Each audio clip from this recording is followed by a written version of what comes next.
নির্বাচনের আগে নিশ্চিত করুন আম্পায়ার কোনো দলের পক্ষে না, বলছেন হাসনাত আব্দুল্লাহ। নূরের উপর হামলা, পুলিশের ভূমিকা তদন্তে কমিটি করছে ডিএমপি। এবং সর্বশেষ জানাবো চট্টগ্রাম বিশ্ববিদ্যালয় এলাকায় শিক্ষার্থী ও স্থানীয়দের মধ্যে সংঘর্ষ। শুনছিলেন সংবাদ শিরোনাম, এবারে বিস্তারিত। চট্টগ্রাম বিশ্ববিদ্যালয় এলাকায় শিক্ষার্থী ও স্থানীয়দের মধ্যে সংঘর্ষ। চট্টগ্রাম বিশ্ববিদ্যালয় ২ নম্বর গেট এলাকায় স্থানীয়দের সঙ্গে শিক্ষার্থীদের সংঘর্ষ ও ধাওয়া পাল্টা ধাওয়ার ঘটনা ঘটেছে।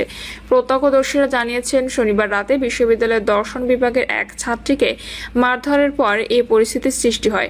সংঘর্ষে ২০ জনের অধিক শিক্ষার্থী আহত হয়েছেন। প্রত্যক্ষদর্শীরা জানায়, ওই ছাত্রী বিশ্ববিদ্যালয়ের ২ নম্বর গেটের কাছে একটি ভবনে ভাড়া থাকতেন।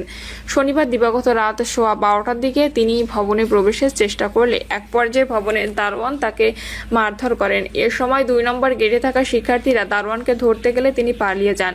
শিক্ষার্থীরা তাকে ধাওয়া করলে স্থানীয়রা ইট পাটকেল মারা শুরু করেন। তখন সংঘর্ষ পাল্টাপাল্টি ধাওয়ার ঘটনা ঘটে। ভুক্তভোগী শিক্ষার্থী দর্শন বিভাগের প্রথম বর্ষের ছাত্রী। তিনি বলেন, আমি প্রতিদিন সময় মতো বাসায় আসি, আজকেও দেরি করিনি, 12টার মধ্যে চলে আসি। দারোয়ানকে দরজা খুলতে বলে তিনি খুলছিলেন না। পরে জোরে ডাক দিলে তিনি অকথ্য ভাষায় কথা বলেন। আমি জবাব দিতে গেলে হঠাৎ আমার গলায় চড় মারেন। সঙ্গে সঙ্গে আমার রুমমেটরা নামলে তিনি আমাকে ধাক্কা দিয়ে ফেলে দেন এবং লাথি মারতে থাকেন। আমি আত্মরক্ষার চেষ্টা করলে আমার রুমমেট ও আশপাশের লোকজন এগিয়ে আসেন। শিক্ষার্থীরা জানিয়েছেন, স্থানীয়দের হামলার ২০ জনের অধিক শিক্ষার্থী আহত হয়েছেন।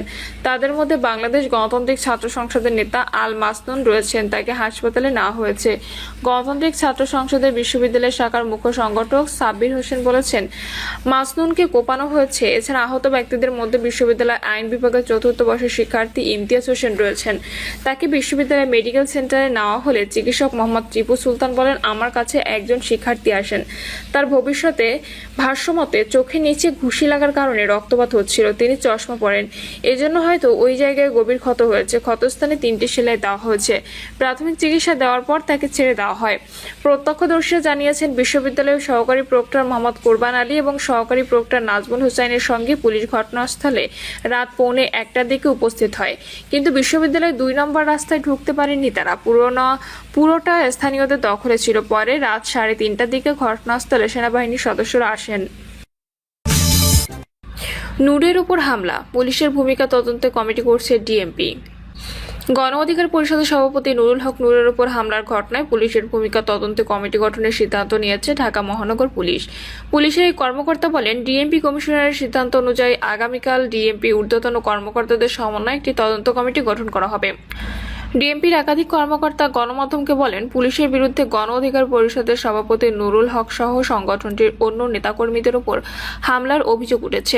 পুলিশ সেখানে হামলা করতে কেন, কি উদ্দেশ্য গেল, পুলিশের দায়িত্ব পালনে কোনো গাফিলতি বা ত্রুটি ছিল কিনা কমিটি তা তদন্ত করে দেখবে।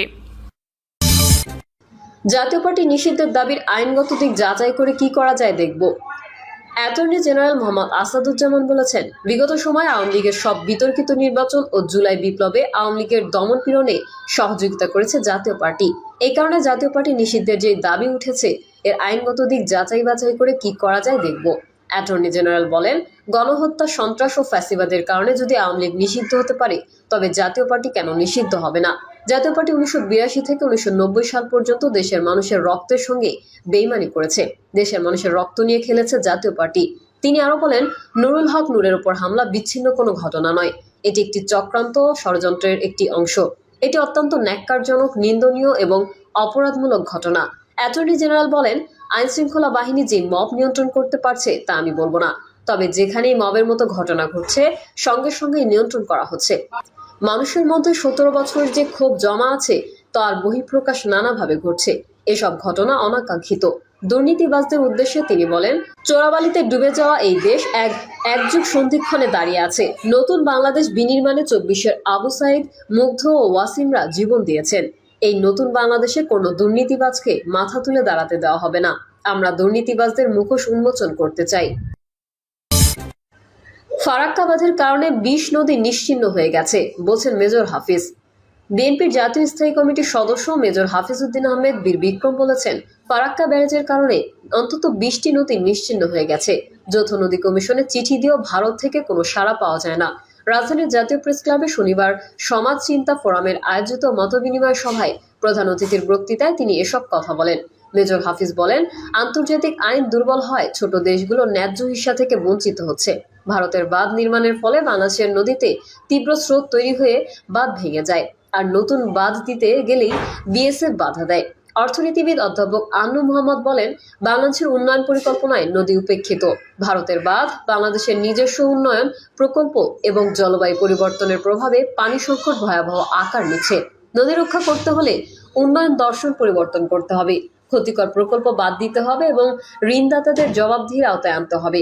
সভায় বক্তারা বলেন, বাংলাদেশ নদীমাতৃক দেশ হলেও নদী আজ সবচেয়ে অবহেলিত।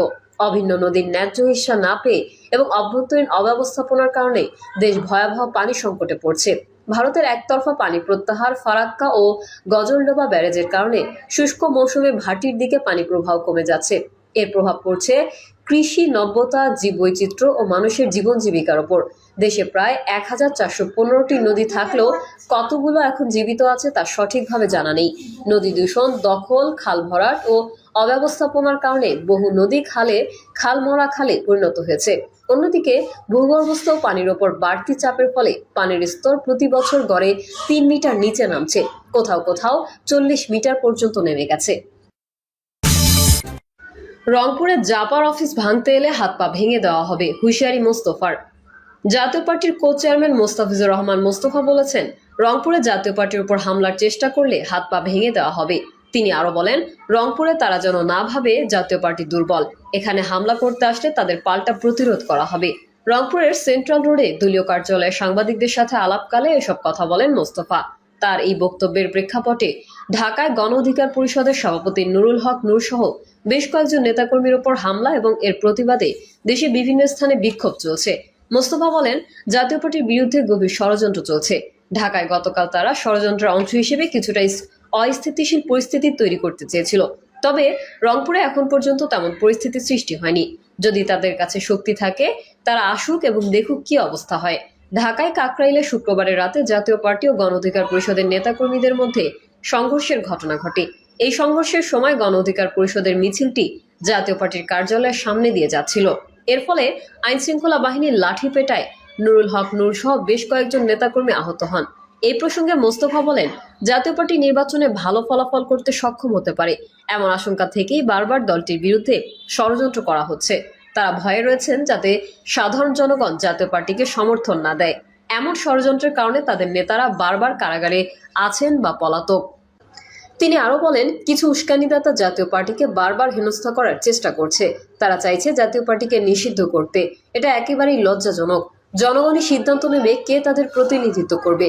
এদিকে নুরুল হক নূরের উপর হামলার প্রতিবাদে রংপুরে গণ অধিকার পরিষদের নেতাকর্মীরা বিক্ষোভ মিছিল ও সমাবেশ করেছেন। শনিবার দুপুরে রংপুর নগরীর সেনপাড়া এলাকায় দলীয় কার্যালয়ের সামনে থেকে বিক্ষোভ মিছিল বের হয়।